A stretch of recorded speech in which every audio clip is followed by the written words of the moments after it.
It's Joe from Georgia. So we're getting ready for the first domino to fall, and we know what happens after the first one falls. Well, the state of Nebraska, the governor, Jim Pillen, has asked the federal government for help because they're not going to be able to pay their bills this year.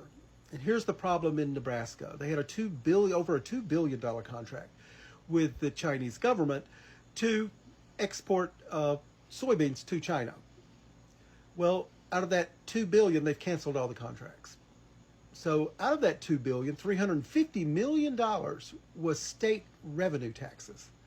They're not getting any of that. And the governor also goes on to say that because the migrant farmers weren't able to work in Nebraska this summer, that those people didn't pay their taxes either.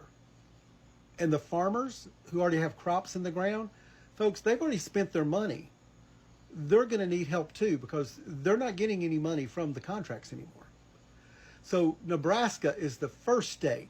And when you look at the Midwest, you're probably looking at Kansas, you're looking at Iowa, South Dakota, all of those places that are large exporters of grains to China and depend on migrant farm labor.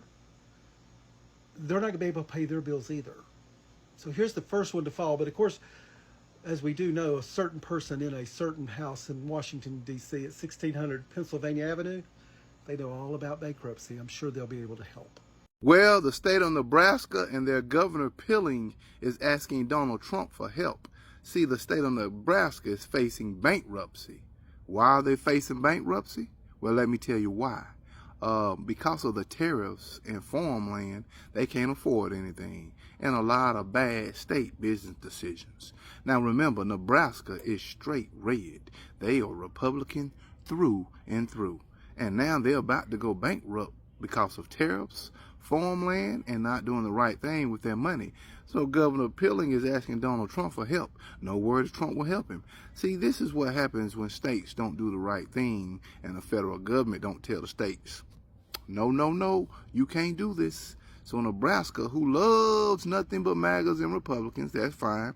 You have that right. Now you're going bankrupt, and every state must balance their budget every year. Nebraska's in trouble. They are actually in the red, and I mean in the red big time because of poor decisions. So let me get this straight. You voted for tariffs, you voted for deportations, you cheered at the rallies, you wore the hats, you said America first, and now your farm is collapsing. Now you are on the news talking about we didn't expect this. Oh, you didn't expect the policies you voted for to affect you? Because I'm trying to understand something. For years, you all say deport them, bring the jobs back, tariffs will make America strong again. But now, Nebraska farmers are struggling because labor is gone and foreign buyers aren't buying like they used to do. And suddenly, it's a problem. So we are shocked that deporting farm workers affects farms. We are shocked that trade wars affect exports. This is like setting your own house on fire and then acting confused when it burns. Hey, Nebraska, is this you? Come on up to the front of the classroom. I have some information for you. Congratulations, you played yourself. So I know that when you elected Donald Trump, you decided to put all of your apprehensions aside and elect a person who was clear about his intentions. He was going to get rid of undocumented immigrants, which would cause your primary industry, the agriculture industry, to go down. Then he decided to do away with the farm subsidies, basically welfare, that would just annihilate farmers in Nebraska. But wait, there's more. Those two things are just the tip of the iceberg. I was told from a well-placed source that you guys are considering bankruptcy in the not so distant future. They said 6 months or so. So if you combine all of that bad news with these people deciding to vote against you who desperately need health care, they are and will and have voted for a framework of a budget that would basically annihilate Medicaid in your state. Let me give you a secret. I don't know if you know this, but over 341,000 residents in Nebraska are on Medicaid. That represents $3.7 billion of revenue, of money, of spending that goes to the state of Nebraska for health care. And this is not just health care, just ad nauseum. This is health care that goes to take care of patients and then also goes to fund hospitals in a rural state, hospitals that are desperately needed. Now, this is the kicker. Of that $3 billion or so that goes into the state, the federal government picks up 69%. In essence, only 30% of that money you have to contribute. But the problem is, since you're going bankrupt and all, you're not going to be able to contribute that. You have come into the zone of FAFO.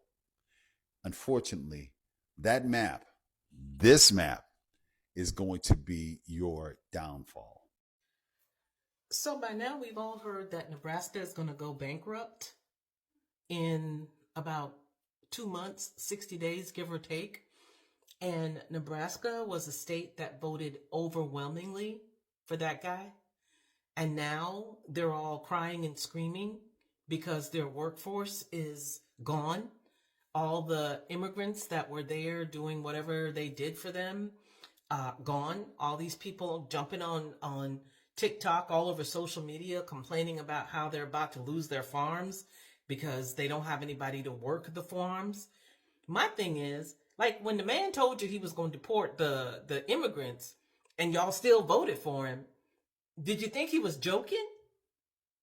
Because his hatred for immigrants and people of color and anybody who's not a wealthy white man was the first clue that the rest of us got that he was going to do what the hell he said he was going to do. Let's be real about it. He tried it and got blocked in 2016 because at that time there were people in places in the administration that prevented him from doing that. Well, now he done got rid of all those people who would have stopped him from doing this craziness. So all that's left are the people like them, like y'all, who voted for this, who agree with the shit. I'm having a hard time understanding why we should care.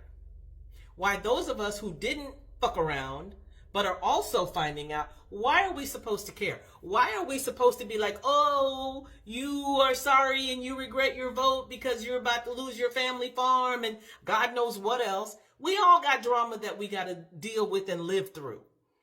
There are a lot of people worried every day about losing their jobs.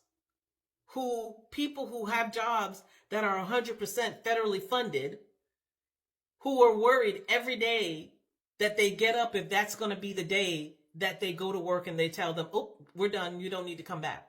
So why should we care about you when we all got to be out here worried about our own self? So all I'm saying is the fuck around and find out is real for all of us. But for those of y'all that voted for this shit, y'all need to eat it. I wanted to say something else, but I don't know if children might see this video. But you know what I'm saying. But yeah, I don't think we give a shit. You know, concepts of thoughts, because y'all damn sure don't deserve our prayers. Good night.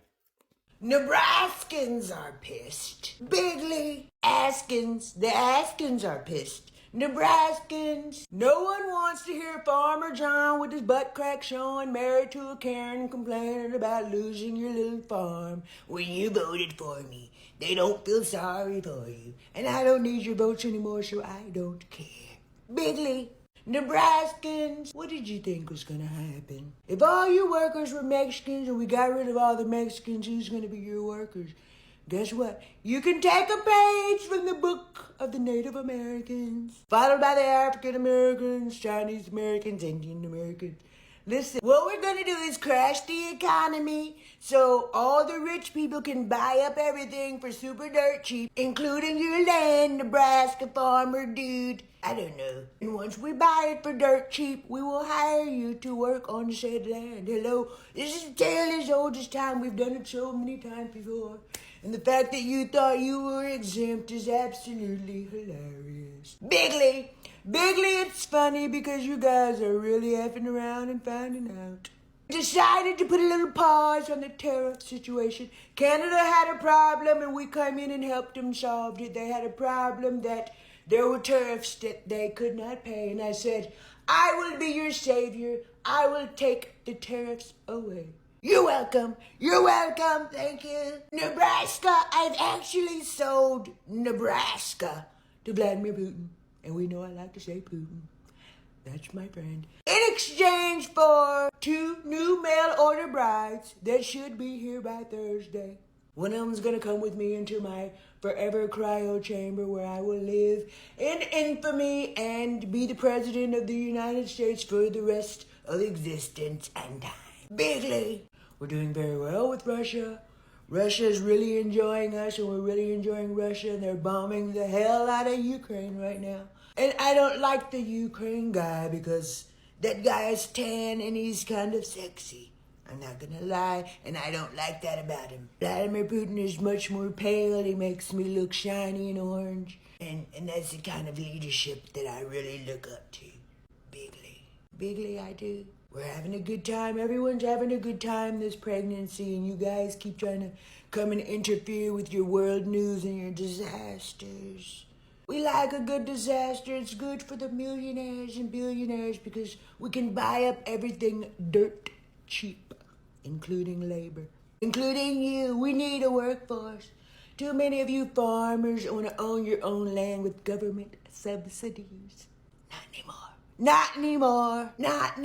You got what you voted for. Bigley, you got what you voted for. Have y'all seen that lady from Nebraska? Don't worry, I'm going to put it down here. She was one of the ones who came out and said, we voted for this and we regret it. She's one of the ones that's actually remorseful, not one of the ones that's coming on here going, yes, I asked for this, but please don't tell me how it's my fault that my consequences are affecting me and not just the people I hate now. I don't want to hear it, okay? Not that we don't care about them. But this one, they're cattle farmers. And I guess Nebraska's on track to go bankrupt in like 2 quarters. Okay. And the most interesting part of the piece that she put up, and I'm not saying this to throw shade, I'm saying it to emphasize what's up. Okay. She says, we knew that they were going to be coming for the undocumented. And here, almost everyone's a farmer of some kind. And 70% of our workforce is immigrant labor. And while we knew they were going to be coming for the undocumented, and we knew 70% of our workforce was going to fall into that category, we still supported this. And now thinking about it, I'm going to say it one more time. And now thinking about it, they realize it didn't make sense to support something that went against their own interests and to put their support in something that is now feeding their own demise. And I appreciate her for coming on here and giving these updates and just saying, with each time, like, oh my gosh, I can't believe it. Like in retrospect, I can't believe I did that. In looking back, this made no sense. I did it anyway, knowing it didn't make sense. I appreciate her for that. Because we've got too many that are just incapable of doing that. Just incapable of saying, wow. Yeah, I convinced myself to go against my own interests. Why did I do that? Like, that is work. That's self-work. Okay. And that's what we have room for. We have room for people that are like, wow, I now want to look into why I convinced myself to do something that was not going to help me. Why did I do that? We need more of that. And less people going, yeah, well, I'm just going to hold on to my hate and rage and anger, and I'm going to blame everyone else. And you know what? Yeah, I'm going to fight to keep my job. I'm getting a lawyer. Okay, I'm fighting this. I don't care if I asked for it. This isn't fair to me. It's not supposed to affect me. What about me and me and me? We don't care about them. Like I said, they can go fend for themselves. They can go fund themselves. But yeah, it's very interesting. So these states that are already on track to go bankrupt just with the policies themselves. Okay. Cause she's like, people aren't showing up to work. I mean, whole thing. Okay. And then blue states, these cesspool states that are providing all the federal taxes, people who live in states like Oklahoma who can't afford a plane ticket out here for the weekend love to talk about how this place is a cesspool, but they need our money to survive and to support themselves. Yeah, I am all for all of these blue states holding on to their money. I'm not interested in paying this regime. I'm interested in California independence or joining Canada or almost any other country but this one. And I would love to see how states like Nebraska plan on funding themselves when we aren't the ones putting into the pot anymore. We're going to keep our dirty little blue cesspool dollars to ourselves. How about that? How about that? Like, go ahead. Give it a watch. Give it a watch. I give her props. And keep it rolling. Because that's an area, that's a state where the administration is trying to tell you that we're traveling out there to their town halls. Okay? She's in one of the states where they're trying to tell you that it's us that are upset at the town halls. We're traveling out to cow country and removing our dreads and our blue hair to go make red legislators look bad. That's what we're doing. They wish they lived in our heads that much. They wish they lived in our heads that much. See, this is what always fascinates me.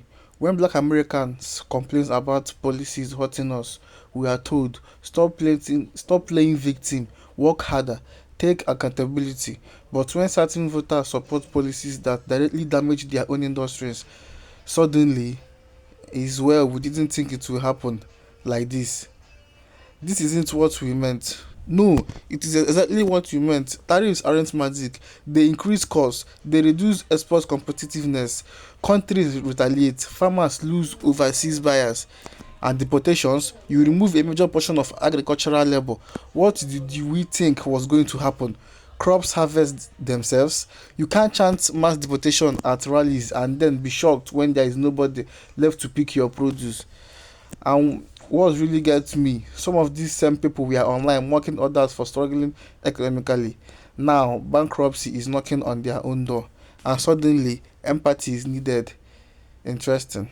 Because when black communities have been saying for decades that certain policies hurt us, nobody wanted to listen, nobody wanted to care, nobody wanted to move on. But now we are supposed to feel bad. This isn't about celebrating anyone's downfall. It's about something simple. Your vote has consequences. Politics isn't team sports. It's real life, real money, and real families. Real farms. You can't vote based on vibes and then be shocked by math.